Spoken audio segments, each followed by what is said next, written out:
भीमरत्यां वरं पुण्डरीकाय दातुं मुनीन्द्रैः समागत्य तिष्ठं तमानन्दकन्दं परब्रह्मलिङ्गं भजे पांडुरंगं। पांडुरंगा करू प्रथम नमन, दुसरे चरण संतांची त्यांच्या कृपादानी कथेचा विस्तार बाबाजी सद्गुरु दास तुका। अलंकापुरी रम्य सिंहासन संपदां भोजति जस्प्रादिक प्रदेशम विदिंद्रादिदेवे सदा श्रियमानं सम। ओम नमो ज्ञानेश्वरा करुणाकरा दयाळा, तुमचा अनुग्रह लाधलो पावन झालो चराचरी। वंशी विभूषित करान वनीर दाभात, पीतांबरा दरुण बिंब फलादरोष्टात। सच्चिदानंद रूपाय विश्वोत्पत्त्यादि हेतवे तापत्रयं विनाशाय श्रीकृष्णाय वयं नमः। ध्येयं सदा परिभवग्नाभीष्ट दोहं तीर्थास्पदं शिवविरञ्च नूतनं शरण्यं प्रत्यार्थिहं प्रणतपाल भवाब्धिपूतं वन्दे महापुरुषते चरणारविन्दं। जय जय श्री राधारमण, जय जय नवल किशोर, जय गोपी चित्तचोर प्रभु, जय जय माखन चोर। युवंत प्रवेश मम वाचमिमां प्रसुप्तां, संजीवयत्यखिल शक्तिधरः स्वदाम्ना। अन्यायोश्च हस्तचरण श्रवणत्वगादीन् प्राणानमो भगवते पुरुषाय तुभ्यं। सरस्वती माते द्यावी मज स्मृती, येतो का कुलती तुझ लागे आपुल्या बाळकासी धरी। आता हाती न करावे फजिती, जनामध्ये समचरण सरोजम सांद्र निराबुदाभं जगनहित पाणी मंडनं मंडनाना। तरुण तुलसी माला कंधरं कन्यनेत्रं सदैधवरहासं विठ्ठलं चिंतयामि। हरि कंठी धरिला कृष्णमणी, अवघा जनी प्रकाश काला वाटो एकमेका वैष्णवनिका संभ्रम। प्रस्तुत प्राप्तस्थळी चिंतनासाठी निवडलेला अभंग देहूचे सुप्रसिद्ध साधू वैराग्याचे मूर्तिमंत पुतळे श्रीमंत श्री जगद्गुरु तुकोबरायांचा काला वाटण्याचा अधिकार कुणाला, काला कुणी वाटावा, या अभंगामध्ये तुकोबराय सांगतात। कंठी धरिला कृष्णमणी, अवघा जनी प्रकाश, ज्यांनी कंठामध्ये भगवान परमात्म्याचं नामसंकीर्तन रूपी धारण केले, नाम धारण केलंय, त्याला त्याचा काय होतो तर अवघा जनी प्रकाश। आणि अशा असणाऱ्या भक्ताला काला वाटोय एकमेका कुणाला, वैष्णवनिका संभ्रम। देवतांना काला भेटतो का तर तुकोबराय सांगतात त्यांना काला भेटत नाही। का तर त्यांना वाकुलिया ब्रह्मादिका उत्तम लोका दाखवू, काला वाटू एकमेका वैष्णवनिका संभ्रम। तुकोबराय सांगतात आम्ही या भूमंडळावरती वीर आहोत, गाडे आहोत, म्हणून आम्हाला माहितीये काल्याचा काय अधिकार आहे। त्या अभंगामध्ये तुकोबराय सांगतात विठ्ठला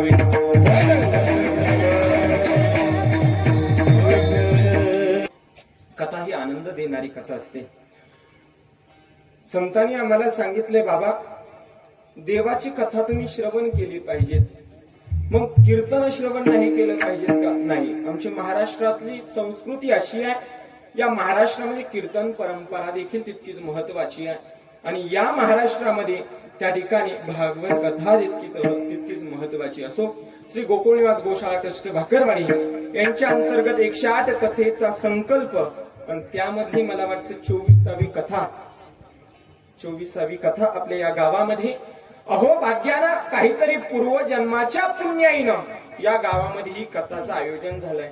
खऱ्या अर्थानं मी नेहमी सांगत असतो भागवत कथा बाबा एका जन्माच्या पुण्याईनं भेटत नाही। भागवतकार वर्णन करतात स्वतः जन्मांतरे भवेत पुण्यम तदा भागवतम लभे। तुम्ही भागवत कथा श्रवण केली त्यामुळे तुम्हाला जास्त काही सांगण्याची गरज नाही, पण भागवताच्या महात्म्यामध्ये स्कंद पुराण वर्णन करतं। स्कंद पुराण तुम्हाला सांगतं की बाबा एका जन्माच्या पुण्याईनं कथा श्रवण करायला भेटत नाही, मग जन्मांतरे भवेत पुण्यम तदा भागवतम लभेत। किंवा भागवत कथेमध्ये 5व्या अध्यायामध्ये त्या ठिकाणी शुकदेवजी महाराज सांगतात की बाबा भाग्योदयेन बहुजन्म समर्जितेन सत्संगम च लभेत। त्या ठिकाणी भागवत कथा श्रवण करण्यासाठी जन्माजन्माची पुण्य असावी लागते। तेव्हा कुठे भागवत कथेचा एक श्लोक कानावरती पडतो, श्लोकार्ध श्लोक पादंवा, एक श्लोक कानावरती पडला तरी सहज रीतीनं उद्धार करण्याचं सामर्थ्य ज्या कथेमध्ये ती भागवत कथा आहे। भागवत कथाकार वर्णन करतात काल व्याल मुखग्रास त्रास निर्नाश हेतवी श्रीमद भागवतम शास्त्रम कलो किरेन भाषितम। काळापासून सोडवणारी कथा। आई मला बोलत चला, आपलं चालता बोलता कीर्तन आहे, बोलत चालायचं दादा, बोलत चालायचं। तोंड दिले ना, झोपा येत आहे का? जाऊ घरी मी मग बोलत चला, फ्रेश राहा, फ्रेश राहा. 1 तासामध्ये आपल्याला सेवा करायची. ऐका, प्रत्येक मनुष्य जाणार आहे. का राहण्यासाठी आले बाबा तुम्ही राहणार आहे का? तुम्ही टाळकरी बाबा राहणार आहे का जाणार आहे? सिस्टम वाले दादा तुम्ही राहणार आहे जाणार आहे? कुठं? घरी. असं प्रत्येक मनुष्य मरणार आहे. येथे नाही गुरु आले अवतार येरे ते पामर. हा, इथं प्रत्येक मनुष्य मरणार आहे. जो जन्माला आला तो मनुष्य मरणार आहे. आया हे सो जाएगा, राजा रंक फकीर. राजालाही मरण आहे आणि त्या ठिकाणी त्या सेवकाला प्रजेलाही मरण आहे. मग ऐका ना, या मरणाच्या तावडीतून सोडवण्याचं सामर्थ्य कोणाचं असेल तर ती भागवत कथा आहे. ऐका, रामायण कसं वागावं हे आम्हाला शिकवतं, गीता कसं जगावं हे शिकवते, आणि त्या ठिकाणी मरावं कसं, मरण कसं साध्य करावं याचं वर्णन करणारा ग्रंथ कोणता असेल तर ती भागवत कथा आहे. विठाला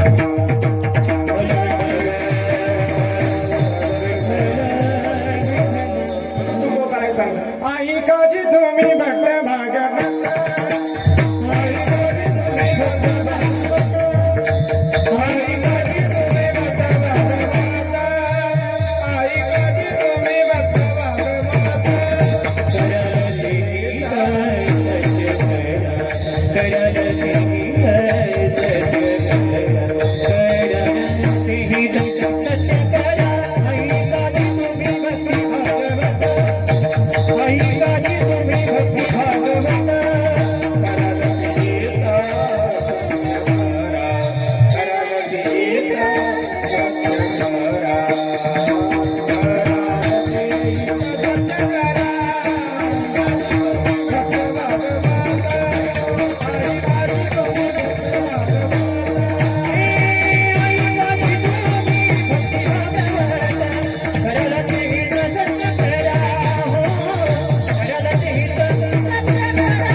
ऐका जे तुम्ही भक्त भागवत कराल ते हित सत्य करा. काय करा तर भागवत कथा श्रवण करा. मग इतकी पवित्र असणारी भागवत कथा ज्ञानगंगा आपल्या गावामध्ये आली. मी नेहमी सांगत असतो, 2 गंगा या पृथ्वी तलावरती सांगितलेल्या आहे. एक गंगा जिचं नाव घेतल्याच्या नंतर उद्धार होतो. वाचे म्हणता गंगा गंगा सकळ दोष जाती भंगा, दृष्टी पडता ब्रह्मगिरी तया नाही. सर्वांना प्रमाण पाठ आहे. ती गंगेमध्ये स्नान करावं लागतं. ही भागवत रूपी गंगा अशी आहे, इथं एकदा कानावरती श्लोक पडला तरी मनुष्याचा उद्धार करण्याचं सामर्थ्य या भागवत कथेमध्ये आहे. राजा परीक्षितीला 7 दिवसामध्ये मोक्ष भेटला. राजो मोक्ष तथा भिक्ष. राजाला 7 दिवसामध्ये मोक्ष भेटला. या भागवत कथेच्या बळावरती ज्ञान आणि वैराग्याला त्या ठिकाणी मुक्ती मिळाली. का तर ती भागवत कथा श्रवण केल्याच्या नंतर कशी श्रवण केली पाहिजे त्याचंही वर्णन भागवत कथा सांगते. सदा सेव्या श्रीमद भागवती कथा यस्या श्रवण मात्रेन हरिचित्तम समाश्रयेत. सतत श्रवण केली पाहिजे आणि तो चित्तचोर भगवान परमात्मा तुमच्या चित्तामध्ये येऊन विराजमान होतो. म्हणून त्या देवाची कथा आपण श्रवण केली पाहिजे. म्हणजे मोठ्या भाग्यानं या गावामध्ये ही कथा आलेली आहे.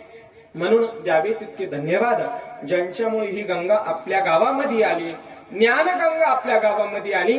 श्री आमचे जीवलग मित्र असणारे हरिभक्ती पारायण आमचे शंकर भाऊ यांच्यासाठी एकदा जोरदार टाळी वाजवा.